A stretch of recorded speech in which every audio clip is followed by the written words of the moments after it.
Hello everybody and welcome to another live stream. Been a couple weeks since last time I did one. I had an interruption to my schedule. So this time we'll be live streaming Colony Ship, a post-Earth role-playing game. Do need to preface this real quick that I did not purchase this game. I was sent a key offer for it and I decided to accept after looking at the game. I thought, hey, that looks like it could be interesting. So let's go ahead and get into it. We're gonna go ahead and create a new character. And I actually have a build that I wanted to use. It was a build I was using for a test, and it seemed like it worked okay, so I'm just going to go ahead and reuse that build, more or less. So 5 strength, 8 constitution, dexterity, 8 perception, 6 intelligence, and 5 charisma. We were rifles and critical strike. Have another point into rifles. Persuasion and streetwise. And another one into critical as well, actually. And riflemen. Where are you? There you are. That was a decent build that like I said, used for a bit of a test run through. It seemed to work okay. Obviously, it may not be the best, and I'm sure there are going to be other much better builds that people will come up with over the years. This game is currently in early access. It is, if I recall correctly from the little marketing thing I was given, it is expected to release into 1.0 sometime in 2022, so sometime next year. With the price being $40 then, I think right now it's only $20 or something like that. So it is currently discounted from whatever the release price will end up being. Let me pull up the store page because I honestly don't recall what the price is. $25 right now, so not quite half off, but pretty damn close. Go ahead and finish building up our character a little bit, give him a little bit of hair. That seems to sort of fit the hairstyle of our... actually, I think that's a little bit better. The hairstyle of our portrait. There's not a whole lot of portrait options right now. I don't know if there's plans to add more, or if it's even possible to just quickly add your own. I have not actually looked into that, and I probably should, just out of curiosity. And yeah, don't have a whole lot of changes we can make right here to our character. Here, gear does show up on your character, so we will notice that as we play through the game and earn new gear. This will actually swap out. This is just the default gear right now. And let's go ahead. Decent name. I am noticing that a lot of the... Now, granted, some of you might actually be noticing it as well, that a lot of the names that show up here are in some form or another, have some sort of religious basis for them. And you'll notice that why that is when we start going through the sort of our character's background.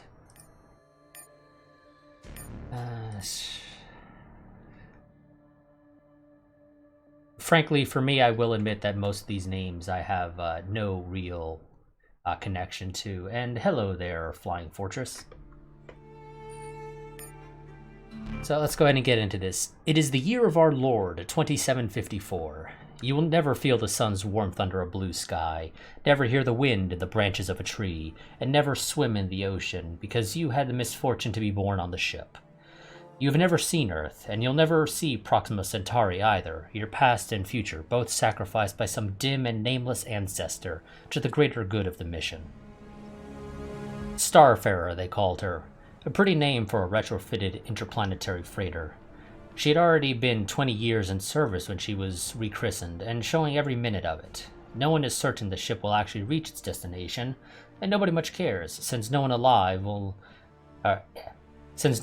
now will live to see it. Fatalism is the prevailing philosophy of the shipborne. making the best life you can, and consign all your what-ifs and might-have-beens to the void. And let's answer a couple questions to define our character's beliefs and options while learning more about the ship. The ship was launched by a neo-Christian conglomerate dedicated to establishing a religious colony on a distant world. The original 50,000 passengers, the so-called First Generation, were true believers in the mission. They sacrificed whatever lives they had on Earth and demanded strict obedience to the laws of God and the ship from their children. Unfortunately, the generations that followed lacked their forebears' fervent will to sacrifice. Dissatisfaction led to open revolt against the authorities, called the Mutiny, and the mutiny metastasized into a civil war. While the mutineers dealt a decisive blow to the old order, they did not eradicate it completely. When the fires died and the smoke finally dissipated, 3 factions emerged from the wreckage of the old order: the Protectors of the Mission, the Brotherhood of Liberty, and the Church of the Elect, each of them promising their own version of the future. You've always thought that... Let's see. What has our character always thought? Do we think the rebellion was a mistake? That the mutineers did the right thing? Or that, though they would deny it, the mutineers were fulfilling God's will when they toppled the old order? No thanks. And who cares? You've got enough problems right now without fighting over history with a bunch of fanatics. Let's see. Let's go with... The mutineers did the right thing. Why should the shipborne blindly bow to the edicts of their centuries-dead ancestors? In fact, you would go on to say, let's see, life is changed and to stagnate is to die. Tyrants have always justified their decisions with noble motives, but all they care about is power, and violence is never the best solution, but it is sometimes the only solution.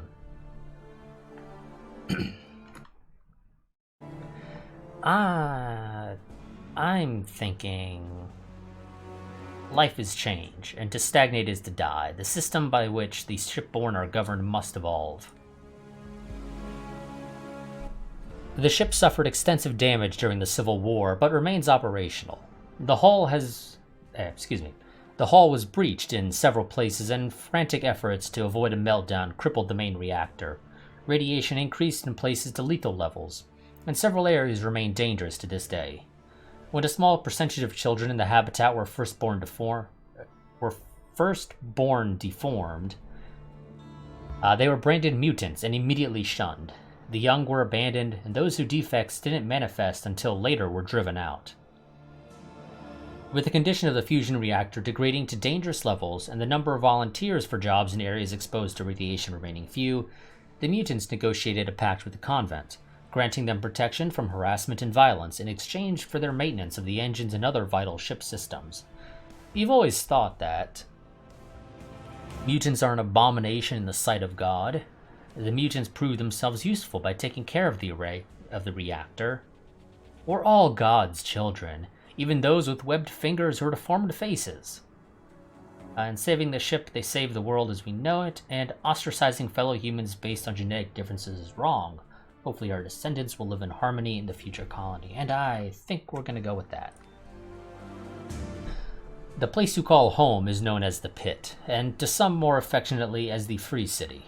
Calling the towers of containers rising from the depths of a cargo hold a city is a bit of a stretch, and so is the other half of it. With no kind of law or government, freedom mostly means you're free to kill or be killed. On the plus side, housing is cheap, and keeping overhead low is a priority when you have nothing. The real city, a metropolis sprawling across many decks, is called the Habitat. It offers much better living conditions to those who can afford it, and to live... But to live there, you have to pick a side among the factions vying for control. Nobody in the Pit gives a damn about their struggles, but like Earth before it, nothing in this world is free.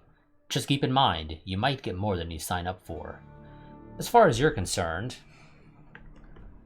personal freedom is a luxury the shipborne cannot afford. To serve the state is to serve your brother, to serve your sister, and to serve yourself. Why can't people understand that? If freedom means living in an interplanetary shipping container and sleeping with a gun under your pillow, these Pit dwellers can keep it. Some kind of rules are necessary, or else we'll descend into anarchy, and true freedom means being free from laws passed down by your supposed betters. I'm thinking let's go for 2. Some kind of rules are necessary, or else we'll descend into anarchy. The ship is en route to Proxima b, an Earth-like planet orbiting Proxima Centauri. After launch, a deep space probe transmitted highly detailed images of the surface, which revealed one minor setback. This very habitable world is already inhabited. Since the voyage is estimated to take close to 400 years, it's possible that by the time the ship arrives, the colonists will encounter a mature civilization, corresponding to Earth's late Middle Ages. If that's the case, what setback? Though unanticipated, slaves will provide an excellent resource for the colony. We'll make every effort, within reason, to accommodate the savages, setting aside clearly demarcated zones for them to pursue their own lives. So, let's see. Enslavement, reservations. We must make every effort to live in harmony with the New World's native sons and daughters and learn all we can from them, or we will be guests in this new world, living among the local population, accepting their culture and traditions as our own.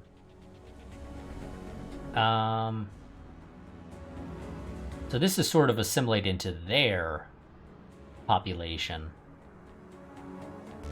While this is we will still be distinct, but we can learn from one another on how to survive on this new world. Well, at least for us, it's a new world. Yeah, I think we'll go with that one. As inevitably happens in dark and challenging times, some people turn to God for reassurance. The promise of an end to pain and hunger, or failing an end, at least a purpose. The Church of the Elect rejected both the protectors of the mission and the Brotherhood of Liberty as worldly fools distracted by politics and their own egos. Teaching their adherents that they were chosen by God, the Church frames this journey of the ship as a centuries-long test of faith. We all face a series of difficult trials, yes, but with a very definite end. When the ship arrives at her destination, Judgment Day awaits every citizen. The righteous will be welcomed into the promised land of Proxima b, while the unrepentant will be returned to the hell from which we fled, Earth, to suffer for all eternity. Now, let's see. The way you see it, religion is the opium of the people. It doesn't matter if God exists, people need to believe in something bigger than themselves. Faith has always been mankind's greatest strength and defining trait. We must preserve it at all costs. And honor he who was reborn, and you too shall be reborn into the new world that waits at the end of our long journey, come the dawn. Admittedly, all these are a little too religious for my taste. But let's see. It doesn't matter if God exists, people need to believe in something bigger than themselves. The Protector's one truth is the mission, and the sole way to escape successful completion of the mission is to follow the old ways. The ways of the fathers, forefathers, and founding fathers are together the beam upon which the ship travels to our ultimate destination. The mutiny, which through their steadfast and timely intervention was thankfully aborted, was the ultimate betrayal of the old ways, of everyone who had come before, the nullification of every sacrifice and every life dedicated to the mission. Sworn to regain control of the ship, the Protectors will subjugate anyone who threatens the mission. Over the last century, they have managed to expand their enclaves somewhat, but the Brotherhood is deeply entrenched. To overcome them with violence would result in a massive loss of life, an unfortunate consequence which itself would endanger the mission. Let's see. Instead of embracing the future, the Protectors are clinging to the long-gone past. They're a problem, not the solution. The Protectors should be more flexible if they want to attract more people to their cause. The Protectors are right about one thing. The mission is more important than our petty struggles. If it fails, then all this sacrifice was for nothing. And born and raised on old Earth, the Founding Fathers were The Founding Fathers were wiser than any shipborn, so how can we question the path they've laid out for us? To stay on this path, we must stand with the Protectors. Yeah, no thanks. They're a little too cuckoo for Cocoa Puffs for my taste. So, we won't just say that they're a problem, but we will say that if they want to attract more people to their cause, they need to be more flexible. The Brotherhood was formed to liberate the people from the shackles of the ship authority. Their first sally, which the fossils of the old world called mutiny, did not completely achieve this aim. However, the Brotherhood was successful in establishing themselves as a significant power in the new order. Unfortunately, the Brotherhood's subsequent attempts to complete their emancipation of the enslaved, wherever they may be, ran into an unexpected obstacle. Not only did the people refuse to cooperate with this noble mission, they often violently resisted and sometimes even chose the protectors or the church over their own best interests. The war goes on, but will be fought on different battlefields and with different tactics. A non-military campaign to win over the people through reason and deceit, weakening the enemy from within, is the central pillar of this new strategy. To survive, we must evolve, and the Brotherhood is merely an agent of change that drives this evolution. He who fights monsters should look to it that he himself does not become a monster. The Brotherhood did end tyranny of the ship authority, giving us a choice in how to live our lives. They shouldn't try to take this choice away now. The best slave is the one who thinks he's free. They will thank the Brotherhood later for liberating them. I'm thinking we're going to go with 3. The Brotherhood did end the tyranny of the ship authority, giving us the choice in how to live our lives. They shouldn't take away this choice now, though. Your beliefs and opinions may change and evolve over the course of the game as you interact with factions, groups, and various individuals. Keep in mind that actions speak much louder than words, and that saying one thing and doing another won't fool people for long. Let's begin our adventure. And a quick reminder that I did not purchase this game. I was sent a key for it.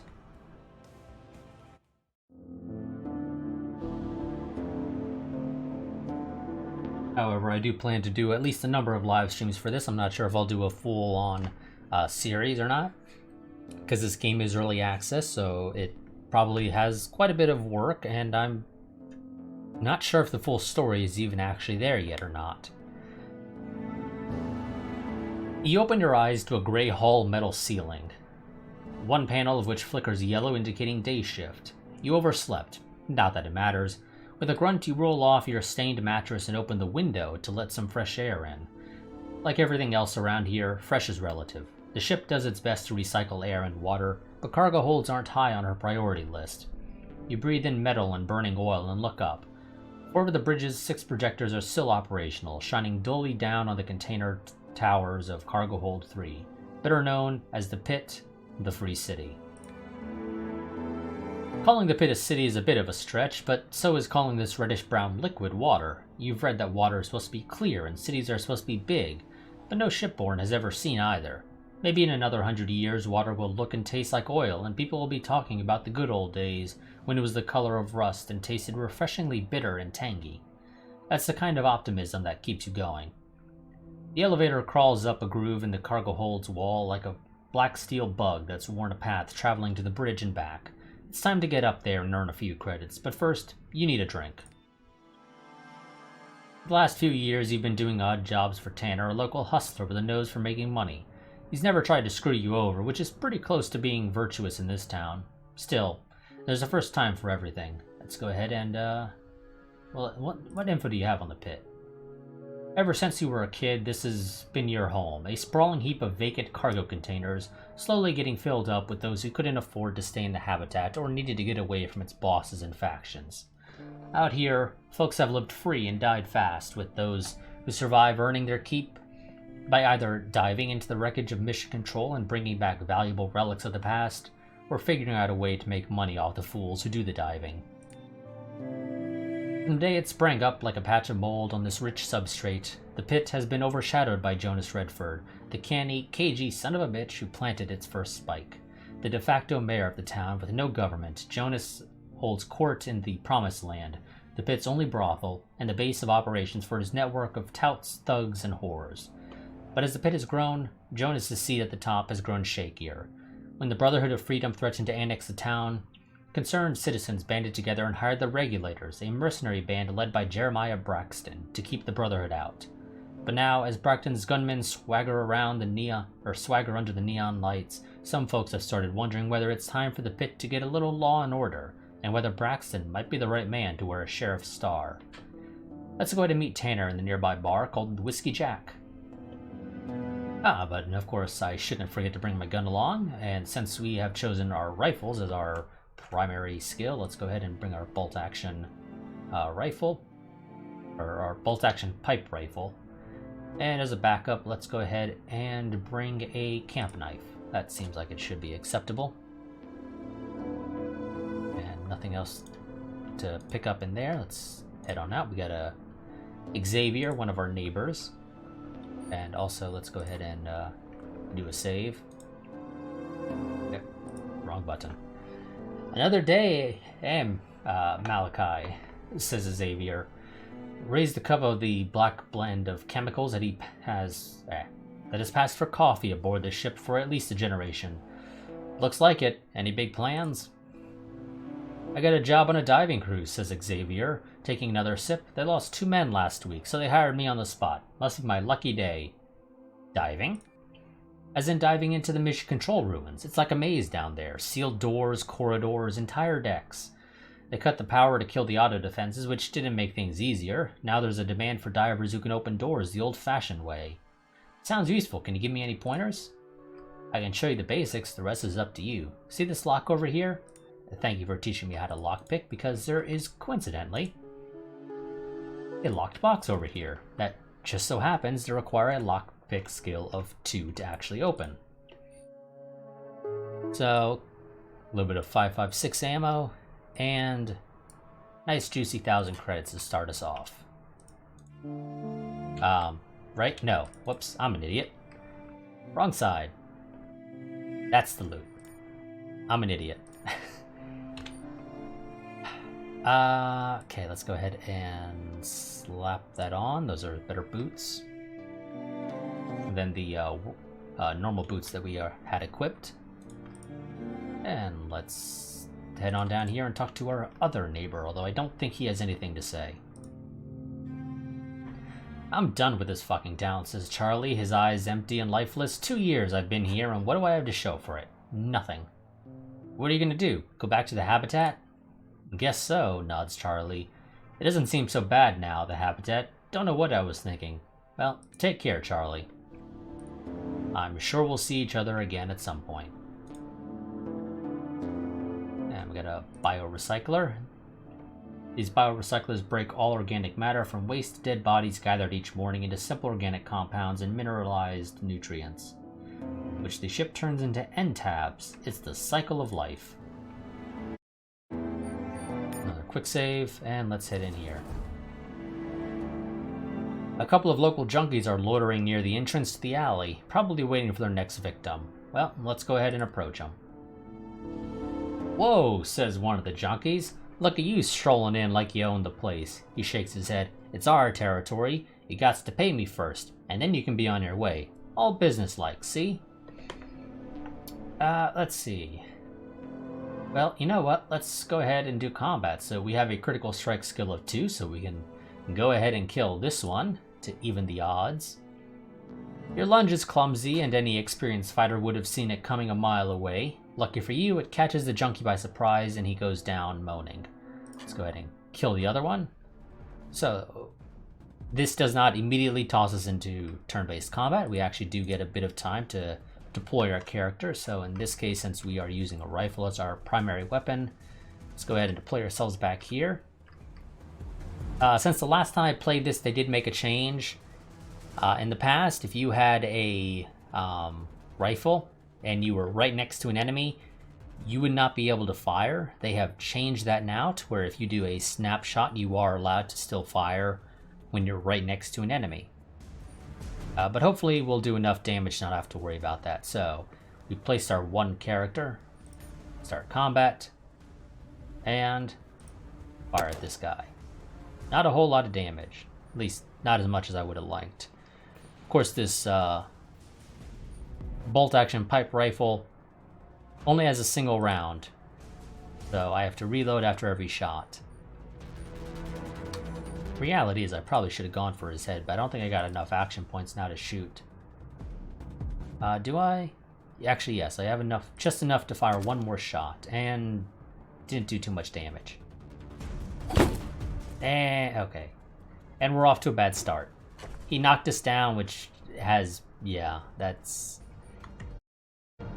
This fight ain't going as well as I would have liked for that first time. And I need to reload.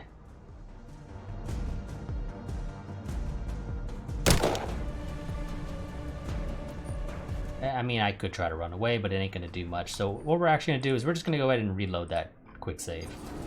Because that didn't quite go as I was hoping. Now go ahead and kill the other guy again. Deploy back here. And start again. Let's actually do a head, I think. Try and hit his head so that we can knock him out. And nope, that didn't cut it.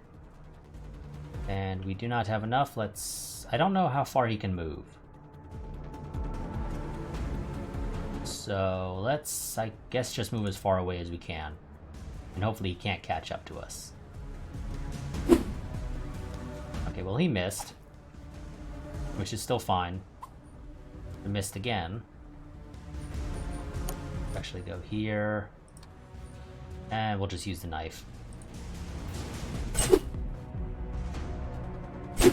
At this point. And nope. Didn't get any knockdowns on him.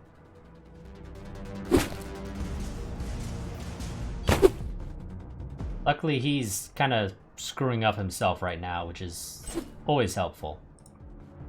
Come on, get a knockdown on him. Okay, nope, don't actually have enough. Let's run away again. And there we go, we got a reaction shot on him. Okay, so, yeah. First attempt didn't quite go as planned, but second attempt went much better. Let's switch back to our rifle, make sure it's reloaded. Pull up our inventory. Put the jacket on, because it helps. Gives us a little bit of protection, though it does have a sneak penalty for whatever reason. I'm not quite sure why it does, but it just does. And I don't think there actually is anything else we can do here. This little alley is actually sort of just a dead end, I think.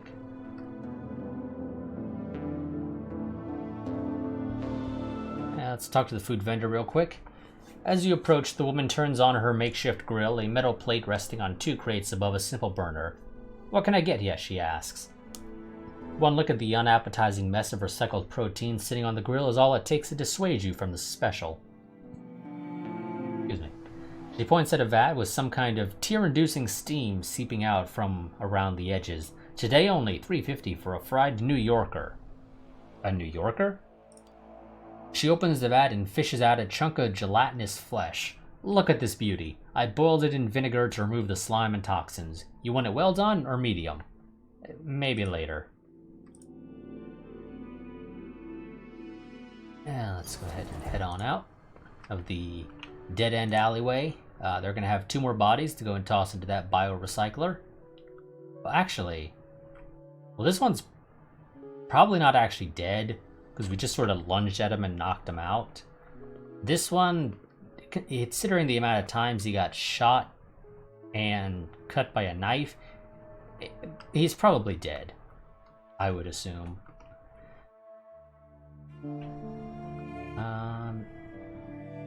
Nothing to see up there.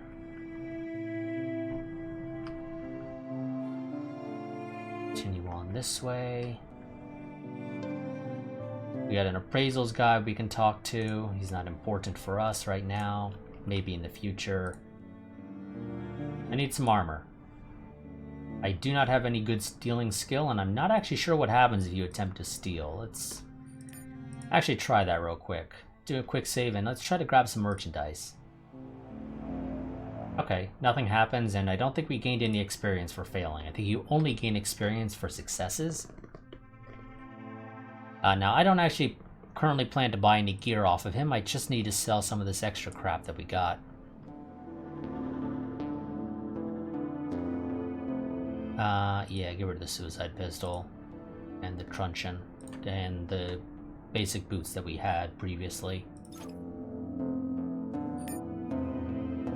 I mean, technically we have a decent amount of money, but we kind of don't want to go and blow it all in one place, if we're being honest.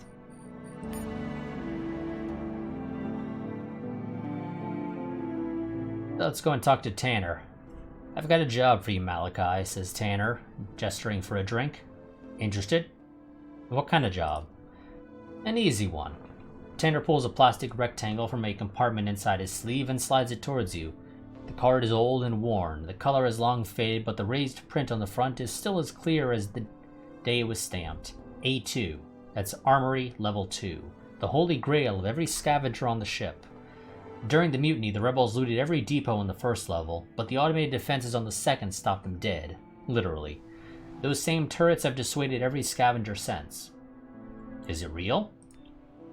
Is it real? Tanner repeats, miming a look of disbelief. Son, if you don't have the stones for it, just say so. Don't insult me. Every scav worth his salt has been searching for this card for decades, but you're the one who found it? I have my ways. Tanner's smile reveals stained, uneven teeth. You see, I wasn't looking for a long-lost access card, since I'm not a fool.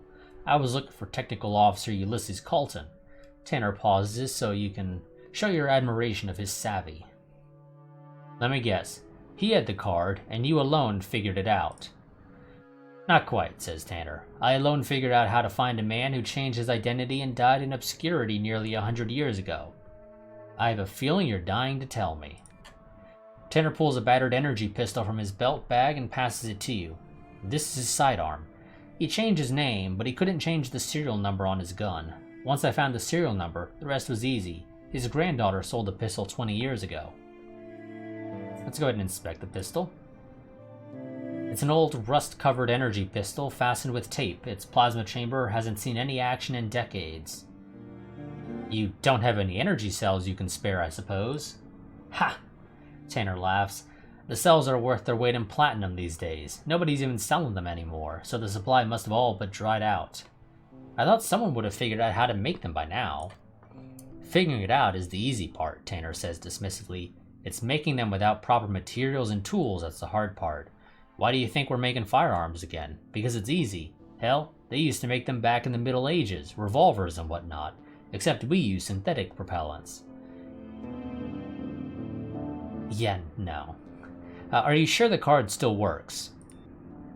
Only one way to find out, Tanner grins in an unnerving way. Go see for yourself. When you come back, we'll have a proper conversation. I'd feel safer if I had someone to watch my back.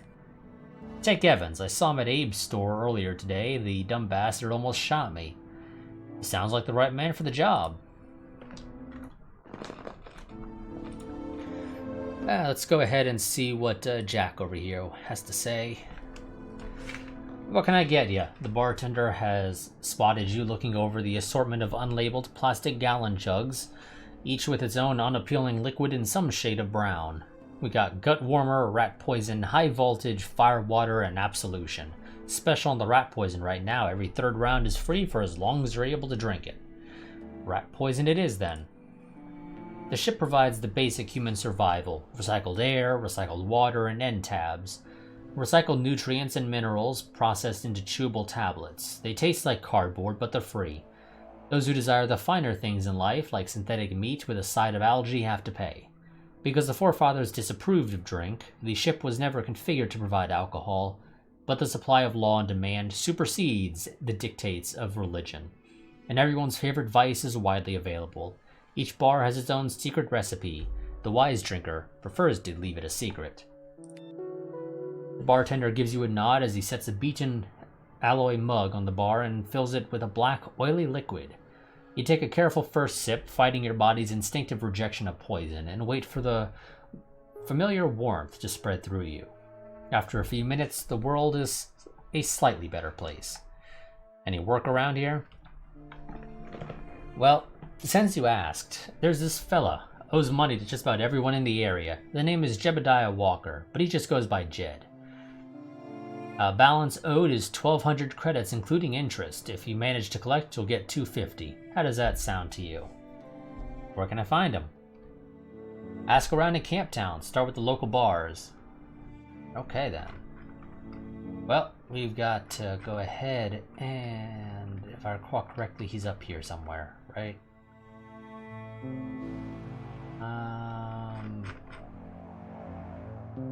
There. Honest Abe's General Store. A little further up than I was looking.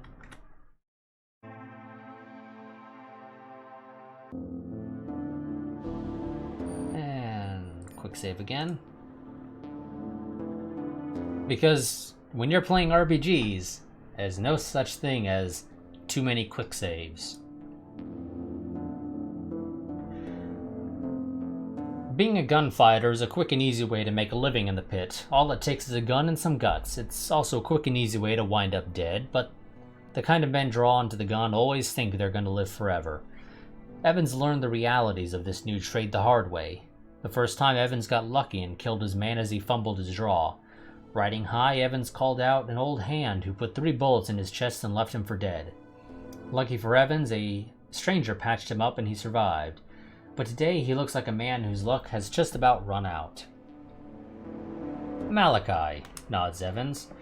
What brings you to these parts, he asks, his bolt-action rifle still pointed your way. I have a job for you. A job? Evans pretends to think about it for a moment. Truth be told, I've got a job for you too. All you gotta do is stick around and watch my back while I deal with these thugs. You do that for me, I'll do whatever you need, no questions asked. What thugs? Jonas sent some gun thugs to harass Abe. He nods at the storekeep. Abe here went to the regulators, but Braxton said he can't spare any men. You and I both know the bastard doesn't want to get involved, so Abe hired me to watch the store, but the son of a bitch didn't say a word about Jonas until I agreed. I'm no coward, but I don't want to go against Jonas alone. He runs this town, for Christ's sake. Why did Abe go to the regulators? Beats me. We all agreed to hire the regulators when the Brotherhood started eyeing the pit and getting ideas. Only reason they're still around now that the Brotherhood's backed off is to make sure they don't come back. At any rate, the job is to show that we have some muscle, even if it's a hired muscle. Not sort out local trouble. What does Jonas want from Abe? Money. What else? His thugs said everyone who does business in the pit has to pay taxes or pack up and go.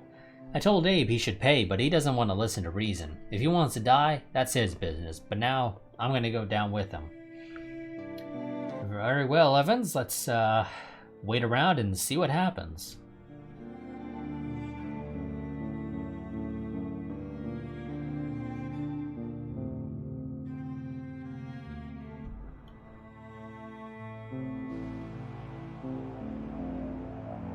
The gun thugs show up around noon. A man in his 40s who moved with slow confidence and a brash young man eager to get himself killed. You got Jonas's money? Demands the kid, talking tough. The older man stays quiet, keeping his eyes on you and Evans. What money?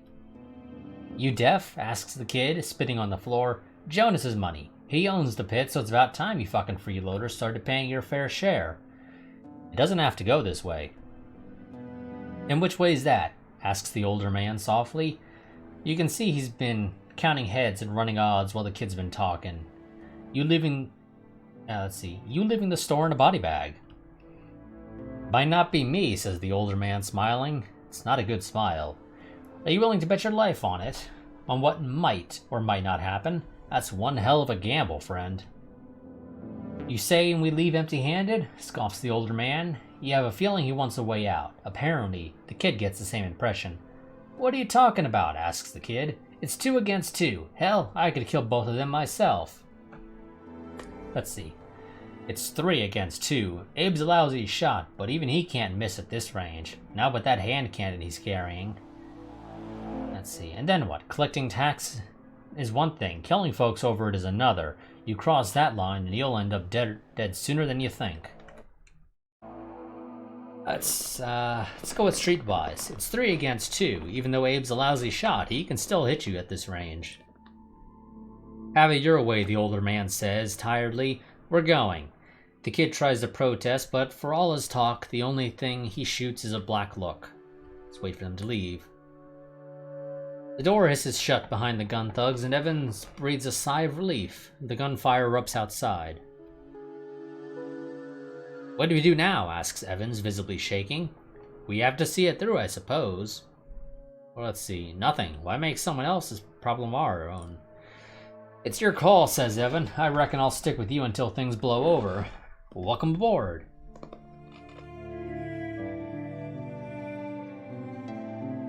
Okay. Oh, and we leveled up. Or not us, actually. Evans has a tagged skill point waiting to be utilized. If I recall correctly, I believe Evans is also a rifle guy. Yes, he is. So we're going to go ahead and give Evans a tagged skill for rifles, because obviously I need him to be good at it. And quick save again, and step outside. Rumor has it that Captain Braxton once served a higher power, that in the days before his crisis of faith, he was known as Faithful Gunner Jeremiah Braxton among the Church of the Elect.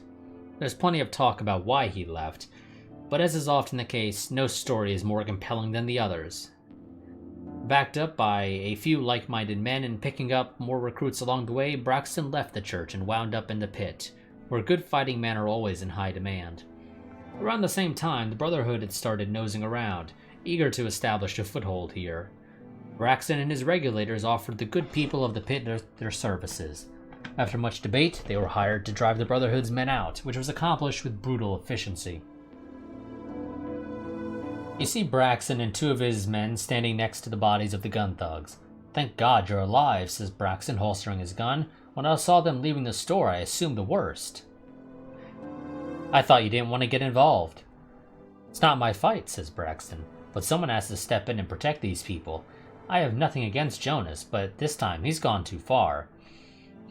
"Well, good luck with that." "Wait," says Braxton. "If we move against Jonas, he'll claim that the regulators are taking over, and many would side with him. We don't want that, but you're one of them. If you challenge Jonas, people will side with you. They need you, Malachi." "I'll pass. I hope you'll reconsider before it's too late. If you do, come and see me in our headquarters." "What are you going to do?" "I haven't decided yet. What's your take on it?" "What's that saying? Better the devil you know than the devil you don't. So there's that. But sometimes I wonder whether that devil's going to let it all go to hell. Jonas did build his town, but that's as far as he's going to take it. He did a good job keeping everyone on their best behavior at first, back when the pit was more of a camp. But the bigger the town got, the more lawless it became." "And Braxton?" "Braxton?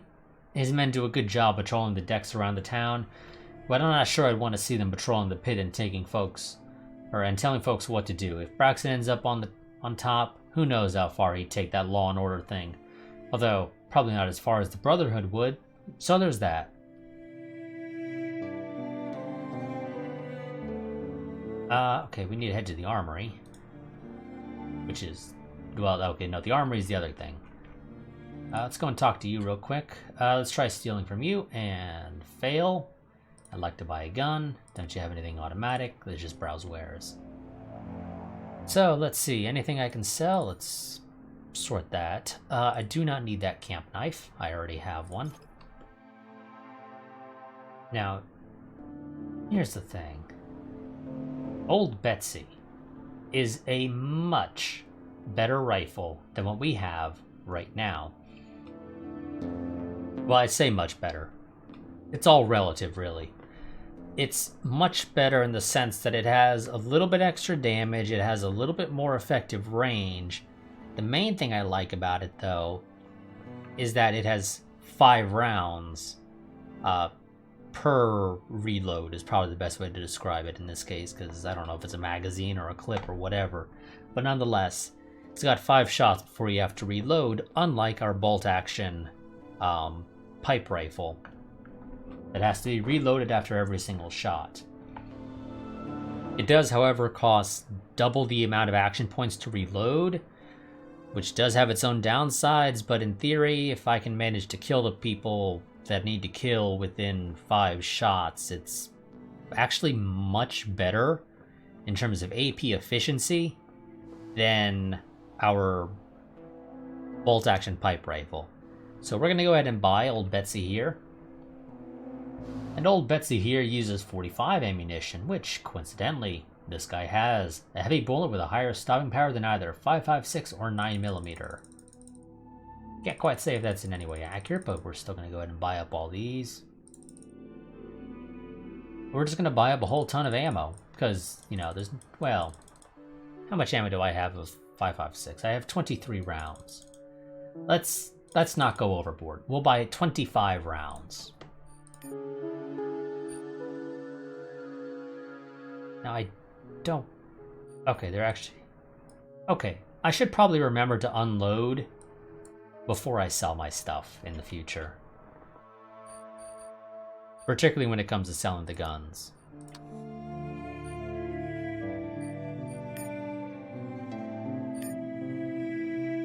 Oh, and Evans apparently has another tagged skill. Maybe he had two, but I just didn't realize. Actually, yes, he should have had two anyway. His secondary weapon is a pistol, which is okay, I guess. We'll go ahead and make him good with pistols as well, I guess. That's fine with me. Talk to you. Try and steal again. Still fail. Sell you that piece of crap.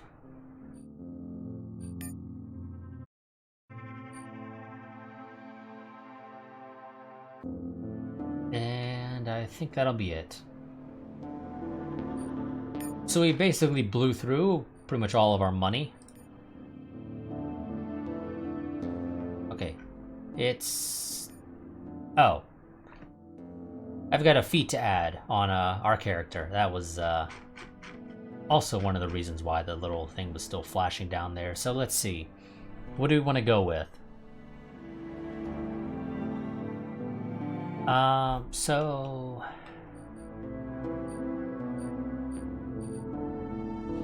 Okay. So, sharpshooter here.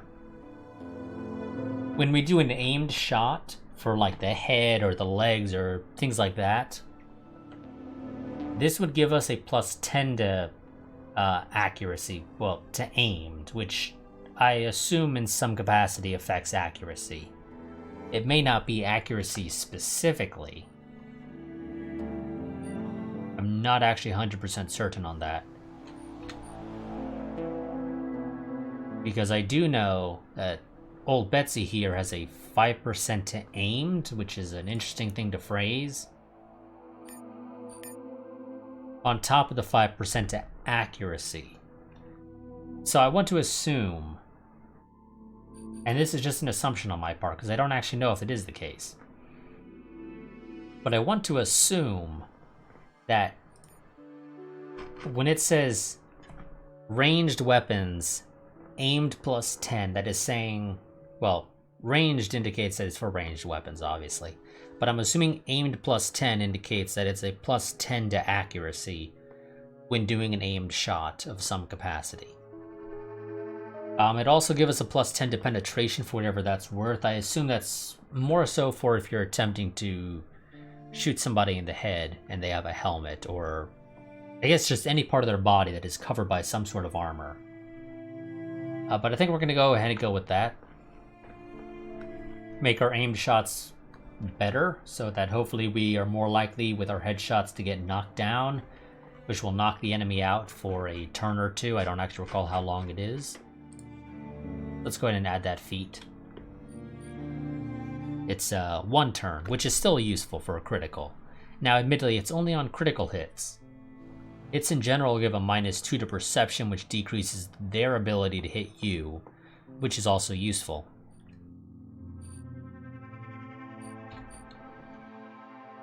Okay, and I saw something about THC, which I'm not quite sure what that is.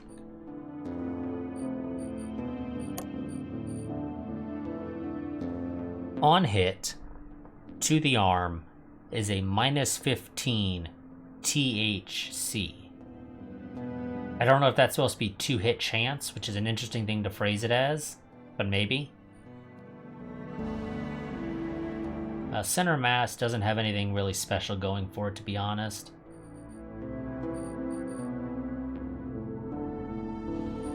Well, actually, it does have greatly increased penetration, which I guess is potentially useful.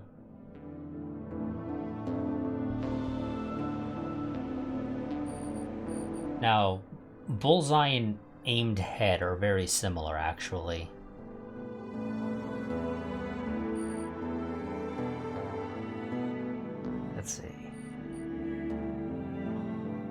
So... Now, interesting, bullseye does not specify aimed :bullseye, so I don't know if that gains the effect of aimed for anything. I suppose we just have to check that out next time we get into combat. But let's see. You know what? We can do another 20 or so minutes. We'll go ahead and end this stream basically where I left off in my test run, more or less. I think that should be fine. Go ahead and quick save again. Let's go ahead and talk to Caleb over here. Welcome to the Promised Land, says the bartender, pouring you a fluorescent drink. He spills a few drops on the counter, and they shimmer and gleam in the light, dissolving the paint and etching the metal. The first round's on the house. Been here long? Too long, if you ask me. Maybe it's time to head back to the habitat. What's it like, the habitat? Different things to different people. If you think the mission is more important than anything else, you'd feel right at home in the Protectorate, and their shenanigans won't bother you none. Hell, you might even be leading that parade. But if it's freedom you crave above all else, then you won't find a finer place than the old pit. Then why do you think of moving back? Too much freedom? The bartender grinned slyly. Truth be told, I don't mind some stability, and if I have to join the club to enjoy it, then so be it.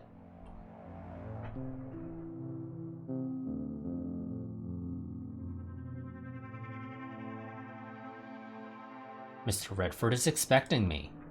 I don't know why Mr. Redford would be expecting us, but he is for some reason. Let's go ahead and talk to Samuel over here. That you, Malachi? Haven't seen you in a while, says Samuel, smiling to put you at ease. He's been with Jonas ever since he was a kid, fast on the draw and eager to prove it. Now he's Jonas's right-hand man and enforcer, more feared than liked.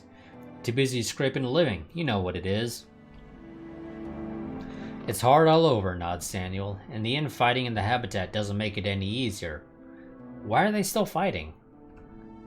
Because it'll only end one way. Winner takes all. The mutineers had their chance, but they blew it, so now we have three deeply entrenched factions, too weak to win, too strong to lose. When was the last time you've been there? 8 years ago or so. I tried to make a deal with the church, but it went south fast. Jonas thought they might be the lesser of three evils. An ally that could shield us from the other two, but won't try to take over. They offered us the opposite. The church would extend its domain over the pit and rule us from afar, which neither the Protectors nor the Brotherhood would ignore. Okay, you got nothing else to say, Samuel? And Jonas Redford. First scavenger, Jonas Redford, was more successful and more ambitious than most. In order to facilitate more efficient runs into the mission control ruins, Jonas set up a base camp in cargo hold number 3, right next to the action. Such a good idea couldn't remain secret for long, and his fellow scavengers soon began pitching their tents nearby. With his increasing popularity, the camp attracted a growing crowd of traders, whores, and other hangers-on, and people began to see it as a rugged alternative to the habitat, which promised safety but insisted on submission in exchange. At some point, Jonas realized that more money was waiting to be made right there in the pit, as it had come to be called, than out in the wasteland. He opened the Promised Land, the finest and only whorehouse in town, and settled into role as the de facto mayor of this frontier town. You've got some nerve, Malachi, says Jonas, putting down his glass. I know why you're here, so say your words and get out. Let's see.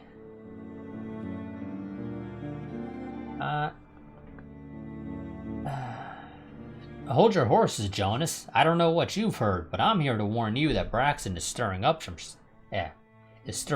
shit. Is he now? Says Jonas, showing no surprise.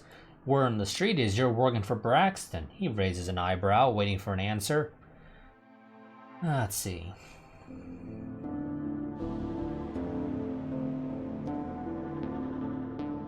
If Braxton wants to be mayor, he's going about it the wrong way. Jonas nods, satisfied with your answer.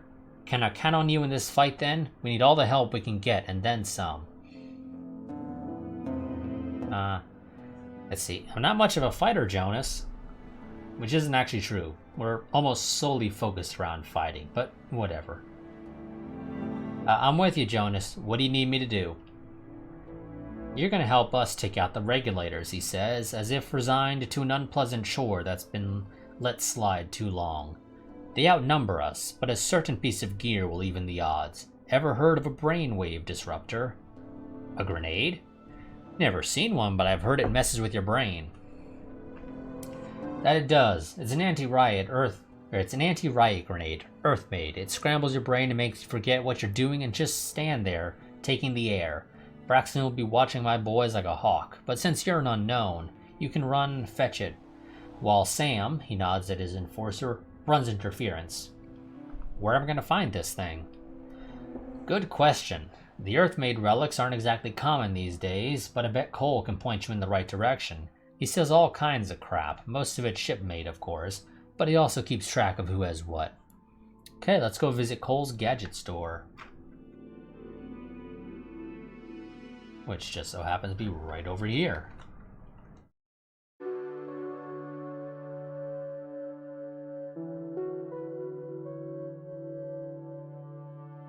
And it seems our character got stuck on the bouncer outside of Jonas's room.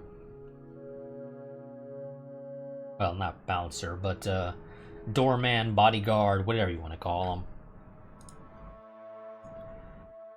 And after this, we will pretty much be right where I left off in my little test run, and we'll continue from here next time. But let's go ahead and talk to Cole real quick, and then that'll be the end of this part. The name's Cole, says the proprietor, a dark-skinned man in his 40s, sporting an optical implant and a data jack. What can I do for you, friend? I need a brainwave disruptor. Cole stops stacking and unstacking the pile of loose microchips that looks at you with real interest. Earth-made relics come pretty Earth-made relics come pretty dear these days, especially anti-riot gear. The ship authority shot their whole load at the mutineers. Do you have one or not? Yes and no, says Cole. Reaching below the counter, he produces a small metal globe, the outside of which is covered in intricate designs revealing a circuit diagram. Twisting it open, he reveals a hollow space in the center of it. It's densely packed electronic innards. It needs a new core. I don't have one in stock, but I know someone who does. I feel like I've heard that story before. The only place to get a replacement core is the factory. The easy pickings there were gone before you were born, but I happened to come into some information. Knowing precisely where they could be located, I sent a man to fetch them for me. He goes by the name Isaiah Davis, but the son of a bitch is smarter than I thought. He got the cores using my tip, but refuses to sell them to me. Cole starts scrubbing at the lenses of his left eye with a tiny cloth, waiting for you to figure out what he's asking you to do. So you want me to... I want my 3 cores. Bring them to me, and the disruptor is yours. And don't tell me how you obtain them, because I don't care. Can I ask you something else? What do you sell? What the sign says the man, pointing at the door. Cole's Gadgets. What kind of gadgets? Grenades are my most popular item. He produces a dented metal cylinder with the size of your fist. I've got the plain old flashbang, gas, and smoke, anything you need. They aren't as fancy as the relics, but they should get you out of a bind. What do you mean by relics? Old Earth toys, time warp gizmos, brainwave disruptors, pulsed alienators, all that science magic. Unfortunately, it's all in limited quantities. Even if you find someone who knows how the stuff works, there aren't any facilities on the ship to produce it. Time warp? The laymen call it a stasis field, pointed at someone, and the illusionary experience we think of as time will slow to a crawl for them. Brainwave disruptors cause debilitating hallucinations. Pulse alienators will fry any electronics that aren't shielded. The ship is safe from this sort of low-level sabotage, but be careful not to set one off near your own toys. What else you got? Combat tech and implants. He taps the data jack on the side of his head. The good stuff, extracted with care and rehabilitated for my more moneyed customers. Extracted? You know they don't make new ones, so where do you think they come from? Now take a look at this beauty. Cole dangles a small ball made of some smooth, shiny substance from a bundle of ultra-thin translucent wires. As it slowly pivots, you see on its reverse side a much worn barcode and brown spots that look like dried blood. Excellent pedigree, says Cole. 4 previous owners, no registered complaints, and still performs up to factory specs. It's a basic model though, which is why I'd be willing to practically give it to you for 500 credits. What is it? Cole shows you the recessed lens on the underside, the pupil of the device, ringed by an impossibly blue iris. This is a 3rd generation Alternatics module. This particular unit's not too sophisticated, but it's upgradable like all the best tech, and it has autofocus, which comes in handy in a firefight. You mentioned time warps. And that's just going back to the time warps. Let's browse his wares. Let's see, so what does this do? This would give us a +1 to perception if we were to buy it, which we cannot afford it, but nonetheless, if we were to buy it, it would be a +1 to perception, which has its potential uses. Because perception... okay, it's not actually showing it now. Which is actually kind of an annoyance. Let's see if it shows here. Here we go. Perception modifies accuracy with all weapons and affects interactions requiring sharp senses and awareness. As a result, a +1 to perception, a permanent +1 to perception, is always nice for us. Because we are, well, it's useful period for combat characters, which is basically 90% of what your characters are going to be in this in some capacity anyway. And thus it's also useful for us as a ranged person. But yeah, we can't afford it. I would have to sell the damage energy pistol we got, which I'm not particularly interested in doing, to be honest. I'm trying to think if I want to sell the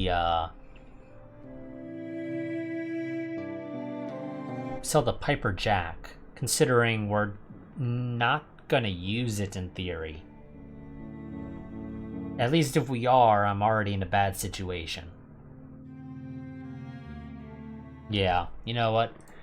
We're gonna sell you that, and I'm gonna sell you all of the ammo for it, because I don't care for it in the slightest. I do need to keep holding on to 5.56 ammo for our, for Evans, or whatever his name was, our companion. That gets a little extra money. Also, we're gonna go ahead and put the flashbang on our belt so we can quickly access it in the future should we decide to use it, which I'm sure we will. Actually, now that I think about it,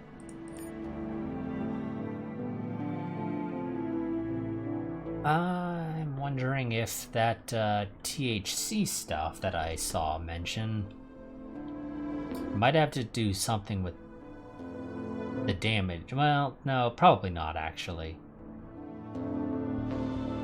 Yeah, no, that wouldn't make any sense, so never mind. Let's go ahead, head back over here, buy some more ammo, because I actually don't have a whole lot of ammo, to be honest. Try and steal, fail. I can almost afford to buy all the rest of his ammo, but not quite. We'll buy another 20. And that's going to be it for this stream. I will see you all next time. We will attempt to, well, I say attempt. We will be continuing this, so our next missions are to, is there a logbook I can pull up? Here we go. So,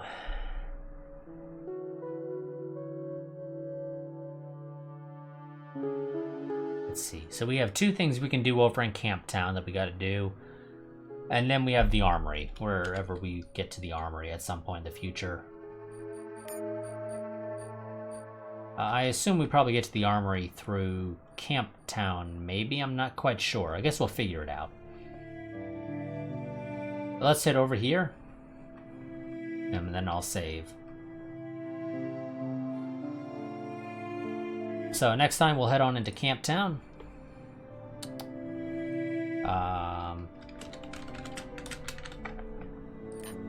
Save. And I will see you all next time. But until then, a goodbye and a farewell. Oh, quick reminder again. I did not purchase this game. I was sent the key for it. I was given an offer with a bunch of basically telling me about the game, and I said, hey, that looks like it's interesting, so let's go ahead and do it. So yeah. Gotta remember to say that periodically throughout because, you know, FTC rules for sponsorship stuff. But yeah, so I will see you all the next time I stream this, which will actually probably be the 23rd of April, which I don't know when the VOD for this will go up. But yeah, it'll be the 23rd of April. So I will see you all then, more than likely. But until then, goodbye and farewell.